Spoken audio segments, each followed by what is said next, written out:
Buenos días, buenas tardes, buenas noches. Me llamo Michelle Nayib Melo Peralta. Soy del grupo 301 turno matutino del Colegio Bachilleres del Estado de México, plantel 03, y el día de hoy les vengo a hablar sobre el Museo de la Inquisición y el Templo Mayor. Les empezaré hablando sobre el Templo Mayor, comentando, por ejemplo, que este era un lugar sagrado, dado que ahí se encuentran los restos de la ciudad de Tenochtitlan. Para llegar a este templo simplemente tienes que pasar por donde está el Zócalo, está a unos pasos, de hecho no es muy difícil encontrarlo. Y se reconoce mucho más por toda su estructura. La estructura la cual fue hecha mediante tierra, cal, arena y piedras volcánicas. Un plus que tiene aparte de esto es que te presentan una maqueta en la cual te explican el cómo se veía antes, todo lo que pasaba, y de hecho hay una parte que informándome más sobre la historia, hay una parte donde incluso decían que ahí ponían como que tumbas de los restos de las personas de antes. También es muy interesante como que todas las cosas que utilizaban, sus utensilios, porque podían ser pues simplemente cosas arquitectónicas, cosas que fueran representativas para ellos, como también podrían ser cosas de utilidades, cosas de su día a día. Otra de las cosas que me impactó muchísimo fue el árbol sagrado. La verdad es que eso fue como que lo que más se me quedó en la mente, lo que leí más se me quedó, que fue el árbol sagrado. Este árbol se supone que es la conexión entre el cielo y la comunicación con el infierno. Se supone que para ellos era algo muy representativo, hoy en día lo llamamos mito, pero era algo muy representativo para la antigüedad y incluso podríamos decir que puede venir de la mano con lo de las tumbas y todo eso.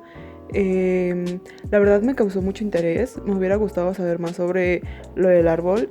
No pude visitar toda su extensión como tal del museo porque había unas partes que las tenían cerradas. La verdad es que nada más era como que la exposición de lo que muestran imágenes y un poquito del recorrido caminado de la estructura como tal, pero no dejaban ver.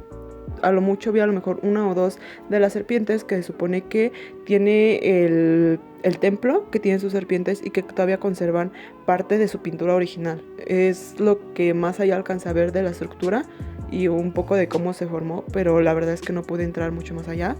Y es algo que como que ha dejado todavía su historia, porque a lo que vemos incluso está el templo, o sea, está la representación de esto, está algo que te sigue transmitiendo cosas, está el interés, está el hecho de buscarlo, y eso, o sea, una gran parte de nuestra historia, es una gran parte de la que todos deberíamos de saber, de la que deberíamos investigar, buscar, y pues es algo bastante interesante. Es un lugar que me gustaría volver a visitar y como que ver más de él, a pesar de que yo ya lo había visto hace un tiempo, cuando era muy chiquita. La verdad es que no me acuerdo mucho, entonces fue algo que me gustó bastante. Me gustaría volver a verlo, me gustaría saber más sobre eso, la verdad. Y pues bueno, del Templo Mayor pues creo que no tengo nada más que decir, nada más que aportar, pero sí es algo que me gustaría volver a repetir. Ahora pasaré a hablarles sobre el Museo de la Inquisición. Todas las fotos que se muestren a partir de este punto ya no son mías, ya no fueron tomadas por mí, dado que el museo no permite ni fotos ni videos, pero trataré de relatar lo que más me impactó, lo que más me gustó y lo más importante para mí. Todo el museo, todo el recorrido nos fueron dados por un audio que constaba de 32 puntos, donde nos explicaba lo que era la Inquisición. O sea, quién lo ejercía, lo que era, el por qué, cómo pasaba y todo esto, en el cual pues te van explicando primero, antes que nada, el inicio de la Inquisición, de cómo se empezó a plantear esto y el hecho de que la iglesia muchas veces impartía estos castigos, estas torturas, a mi punto de vista injustificadamente. Y o sea, ya siento que a punto de vista de los demás también, siento que es algo que como que no solo yo, sino que la demás gente también se lo quedaría, del hecho de que a veces si eras mujer y cometías algún error o hacías algo que no, o que en esa sociedad no estaba permitido, también podía ser que te tomaran o como bruja o como hacías faltas de respeto y te torturaban, y muchos de los castigos eran impartidos hacia mujeres o hacia niños. Y era feo porque aparte culpaban a las personas sobre los mismos castigos.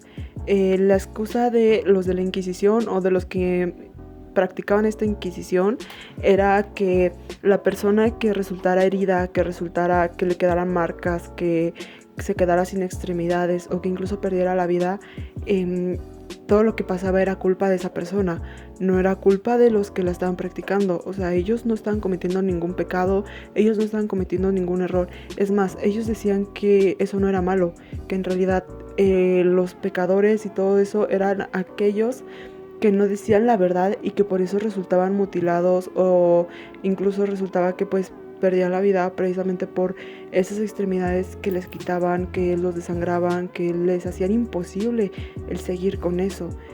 Y siento que es algo que ha impactado todavía hasta la fecha, porque es algo de lo que se siguen viendo películas, de lo que se sigue hablando, es algo que hasta la fecha como que las personas lo ven, lo piensan, lo reflexionan y dicen, ¿cómo es posible que haya sucedido este evento? ¿Cómo es posible que la sociedad haya llegado a tal extremos de literal pues torturar a muchas personas pues simplemente porque podían poner en riesgo la fe cristiana, o porque iban muy en contra de lo que ellos creían, o porque simplemente, o sea, como que su pensamiento no era igual y ejercían estas torturas?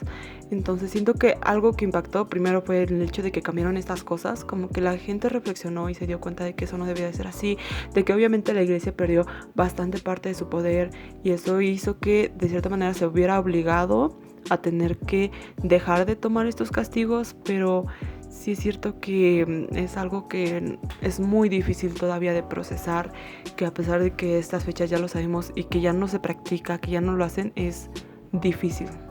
Por mi parte sería todo, espero haberme dado a entender y mostrar los puntos que para mí eran más importantes. Gracias por escuchar.